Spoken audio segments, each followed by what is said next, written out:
Hello friends, आपण माने जानिथिबे आजिर समय रे बढ़ुची इंटरनेट रो चाहिदा।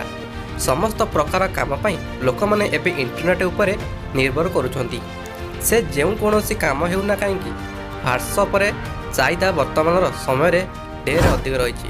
कारण व्हाट्सएप जरिया रे समस्त इंटरनेट काम करूछि कर्मचारी।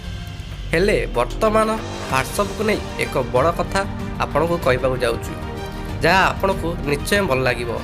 कारण एबे व्हाट्सएप बिना इंटरनेट चली पारिबो। केमिति बिना इंटरनेट चलिबो व्हाट्सएप आसंतु जानिबा कोन रहिछि फुल प्रोसेस। आपण बिना इंटरनेट रे चैट सिम द्वारा व्हाट्सएप चलाई पारिबे।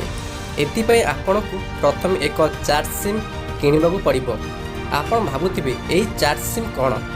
एई चैट सिम हेउछि एक भिन्न प्रकार रो सिम, जहाँ केवल वेबसाइट और दुकान मानकरे मिलिबो। सेठारु सिम टी को आनिबा परे निजर मोबाइल रे इंस्टॉल करिवे। इंस्टॉल करिबा द्वारा आपण एक वर्ष पई बिना इंटरनेट रे व्हाट्सएप चलाई पारिबे। जानतु चैट सिम विषय किछि तथ्य।